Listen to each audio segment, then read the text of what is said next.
Hi friends, good morning. మీ గౌరీ చెప్పే కథలకు స్వాగతం. మరి హనుమంతుడు రాముని చరిత్ర అంతా చెప్తూ సీతకు వినపడేటట్లుగా మాట్లాడటం అయిపోయాక ఇంకా సీత అనుకుంటుంది ఏంటంటే, బృహస్పతికి మహేంద్రునకు నమస్కారం, బ్రహ్మకు అగ్నికి నమస్కారం, ఈ వానరుడు చెప్పింది నిజమే అయితే అది అలాగే జరగాలి అని అనుకుంటుందన్నమాట.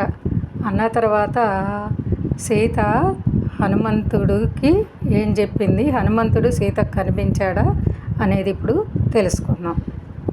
ఎలా ఉన్నాడు అంటే, హనుమంతుడు సీత దగ్గరకు వచ్చేటప్పటికి పగడాన్ని పోలిన ఎర్రని ముఖం కల హనుమంతుడు వెంటనే చెట్టు దిగి వినీత వేషుడై భయభక్తులతో నమస్కరించి సీతకు, మాసిన పట్టుబట్ట కట్టుకొని ఉన్నావు, నువ్వెవరమ్మా?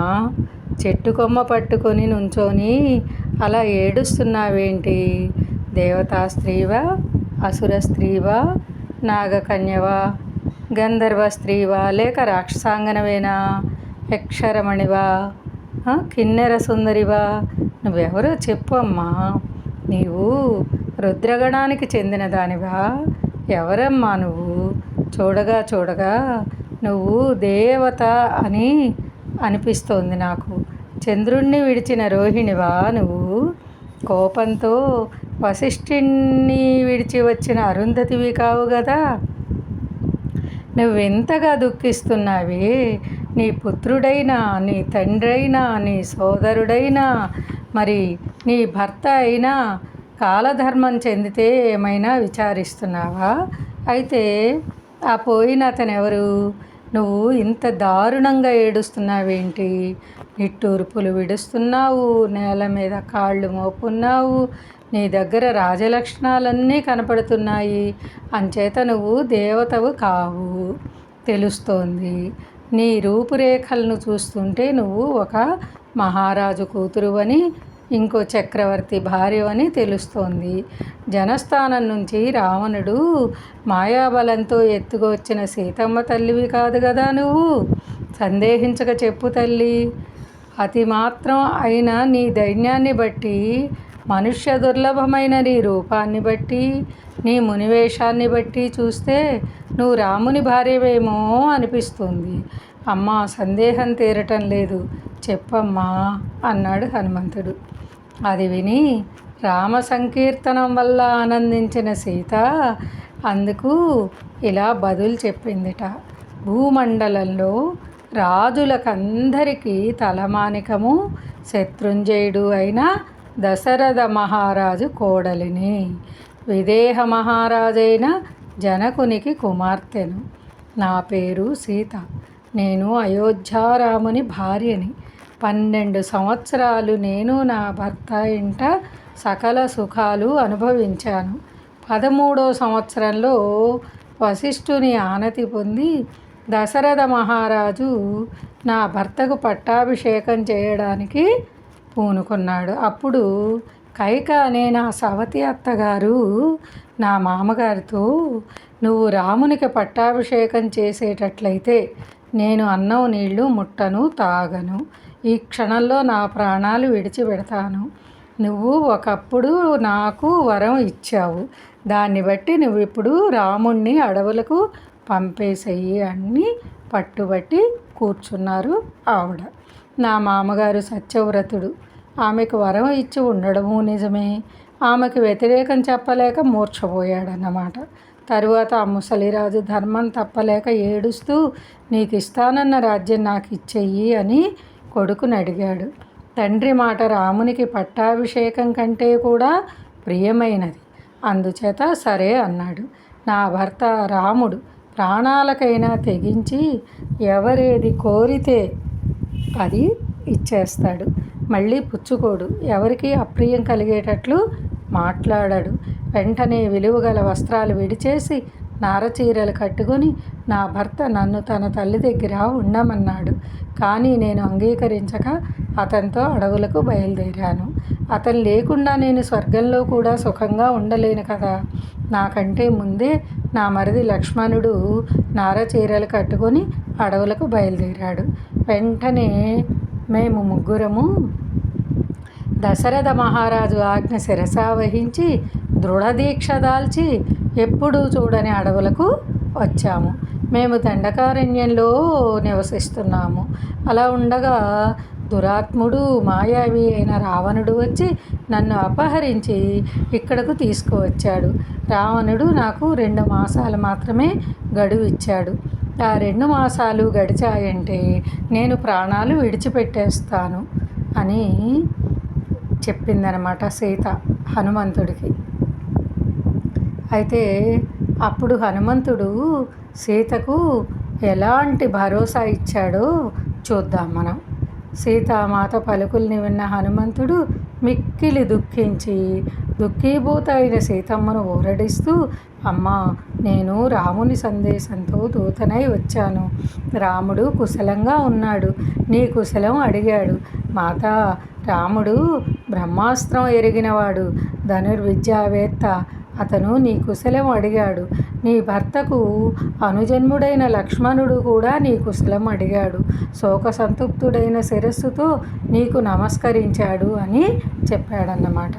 నరసింహులైన రామలక్ష్మణుల కుశలం విని చాలా ఆనందించి సీత, ఏతి జీవంతమానందో నరం వర్షశతాదపి అంటే బతికి ఉంటే మనిషి 100 సంవత్సరాలకైనా సుఖం అనుభవిస్తాడు అని పెద్దలు చెప్తారు.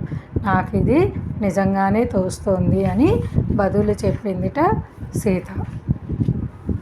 హనుమంతుడు రాముని దగ్గర నుంచి రావడం వల్ల సీతకు చాలా సంతోషం కలిగిందిట. దాంతో ఒకరి మీద ఒకరికి నమ్మకం కలిగి సీత హనుమంతుడు చక్కగా మాట్లాడుకుంటున్నారట. అప్పుడు హనుమంతుడు సీత సమీపానికి వచ్చాట. కానీ అతని దగ్గరికి వచ్చేసరికి రావణుడేమో అని భయపడి, అయ్యో, నేను చాలా తప్పు పని చేశాను, వీనితో నేను ఇలా మాట్లాడి ఉండకూడదు, మోసగాడైన రావణుడే ఇలా మరో రూపంతో వచ్చాడు అనుకుని తాను పట్టుకుని ఉన్న చెట్టు కొమ్మ విడిచిపెట్టేసి నేల మీద చతికిలబడిపోయిందిట. హనుమంతుడు చూసి ఆమె భయపడిపోయింది అని గుర్తించి ఆమెకి నమస్కారం చేశాట. అది చూసి పెద్ద నిట్టూర్పు విడిచిన సీత, నువ్వు మాయావి అయిన రావణుడవే అయి ఉంటే మళ్ళీ మాయ చేసి నన్ను ఇలా ఏడిపించడం నీకు మంచిది కాదు. నువ్వు నీ నిజ రూపం విడిచి సన్యాసి రూపంలో జనస్థానంలో నా ఎదుటికి ఎందుకు వచ్చావు? ఆ రావణుడివే నువ్వు, సందేహం లేదు. నువ్వు నీ ఇష్టం వచ్చిన రూపం ధరించగలవు. కానీ అసలే దుఃఖితురాలనై ఉన్న నన్ను మళ్ళీ దుఃఖపెట్టడం నీకు తగదు. అయితే నా సందేహం సరైంది కాదేమో. ఏమంటే నిన్ను చూస్తే, నీ మాటలు వింటుంటే నాకు ప్రీతి కలుగుతోంది. నువ్వు నిజంగా రాముని దూతవే అయి ఉంటే నీకు భద్రం కలగాలి అని అన్నదిట. వానర వీరుడా, రామకథ అంటే నాకు చాలా ఇష్టం కనుక రాముని గుణాలు నాకు చెప్పు. నిన్ను చూస్తే నాకు హృదయం కరుగుతోంది. ఆహా, ఇది స్వప్నమే అయినా ఎంత సుఖంగా ఉంది. ఇన్నాళ్ళకి నేను మళ్ళీ రాముడు పంపిన దూతను చూశాను కదా.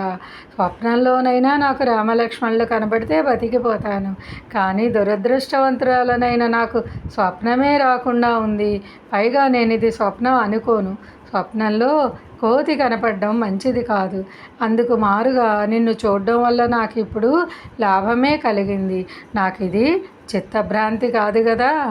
వాత వికారమా, ఉన్మాదమా, లేక ఇవి ఎండమావులు కాదు కదా. నేను నన్ను చూసుకొని గుర్తించుకుంటున్నాను. ఇదిగో నిన్ను చూస్తున్నాను కనుక ఇది భ్రాంతి, ఉన్మాదము కూడా కాదు అని చివరికి ఆమె హనుమంతుణ్ణి కామరూపైన రావణుడే అనుకుందిట. ఇలా అనుకుని ఆమె హనుమంతో మాట్లాడటం మానేసిందిట.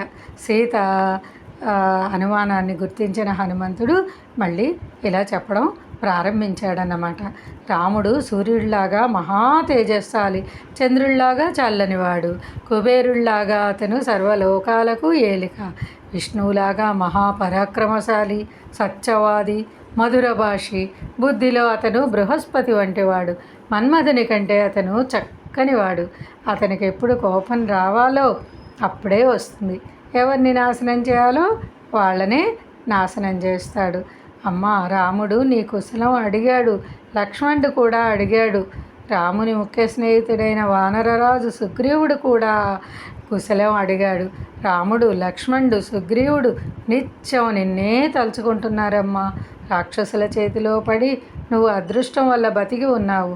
వానర కోతుల మధ్య నువ్వు రాముణ్ణి, లక్ష్మణుణ్ణి, సుగ్రీవుణ్ణి త్వరలోనే చూడగలుగుతావు. నేను సుగ్రీవుడి మంత్రిని. నేను సముద్రం దాటి లంకలోకి వచ్చాను. నేను నా పరాక్రమాల వల్ల నా పాదం రావణుని నెత్తి మీద వంచి నిన్ను చూడ్డానికి వచ్చాను. కనుక సందేహించకు తల్లి, నన్ను నమ్ము, నేను చెప్పేది శ్రద్ధగా విను అని చెప్పాట హనుమంతుడు. మరి అప్పుడు సీత హనుమంతుణ్ణి రావణుని దూతగా గుర్తించిందా, నిశ్చయించుకుందా అనేది మనం నెక్స్ట్ రేపు ఎపిసోడ్లో తెలుసుకుందాం. మరైతే మనం నిన్న మనశ్శాంతికి తగ్గ ఔషధి తెలుసుకున్నాం కదా. ఇవాళ ఇంకొకటి ఏంటంటే, మరి దేశంలో సొంత ఇల్లు కావాలి అనుకోని వారు ఎవరైనా ఉంటారా? నరమానవుడు ఎవ్వరు ఉండరు. అందరికీ చిన్నదో పెద్దదో సొంతదైన ఇల్లు కావాలి అని అనుకుంటారు. అయితే కొంతమందికి అలా నెరవేరదు, ఎంత ప్రయత్నించినా కూడా నెరవేరదు. అలాంటి వారికి ఇక్కడ ఒక అత్యధికమైన మరి ఎంతో సంతోషం చేకూర్చే ఒక మందు ఉంది, అది చెప్తున్నా. ఇక్కడ ఏంటంటే, రోజుకు ఒక్కసారి 7వ సర్గ అనమాట. దీనిలో సుందరకాండలో 7వ సర్గ. ఒక్కసారి 40 రోజులు పారాయణం చేసి అరటిపళ్ళు చక్కెరతో పాటు నివేదన చేయాలన్నమాట. మరి చేస్తారు కదా. లైక్ చేయండి, షేర్ చేయండి, సబ్స్క్రైబ్ చేయండి.